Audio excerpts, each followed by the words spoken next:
ترشی هفته بیداره که هویج و گل کلم و اینم سیب زمینی ترشیه که ما به محلی به زبون خودمون میگیم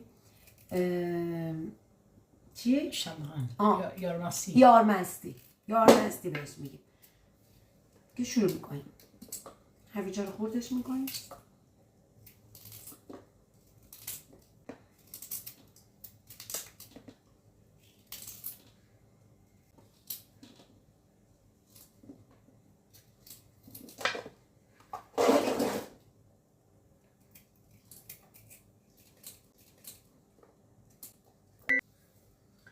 هویجا رو ریختیم داخل. الان نوبت کلمه رو من یه خورده خوردشون کردم.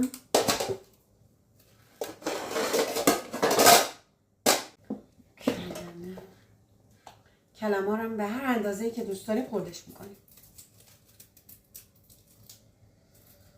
بعضی دوست دارن درشت باشه، بعضیا متوسط و ریز.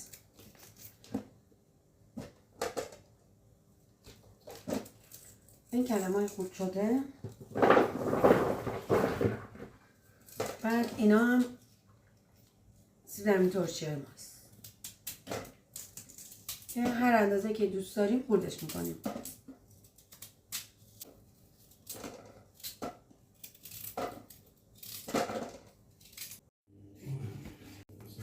این سرکه، این هم سرکه سفیده.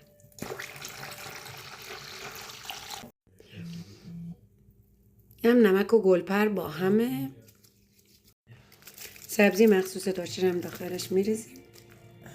خرد شده، فلفل خرد شده است. اینجا وایس سیر خرد شده.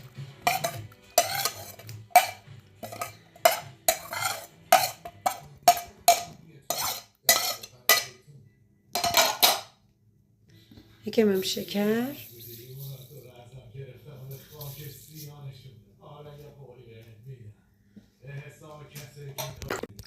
لبوه، اینم خود لبو داخلش میریزیم.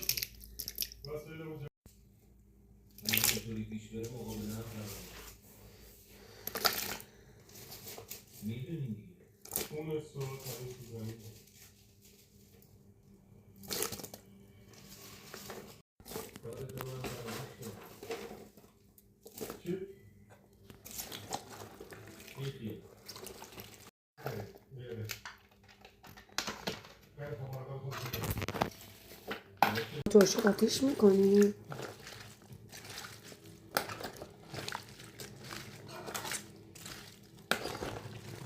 بعد داخل شیشه ها بریزیم.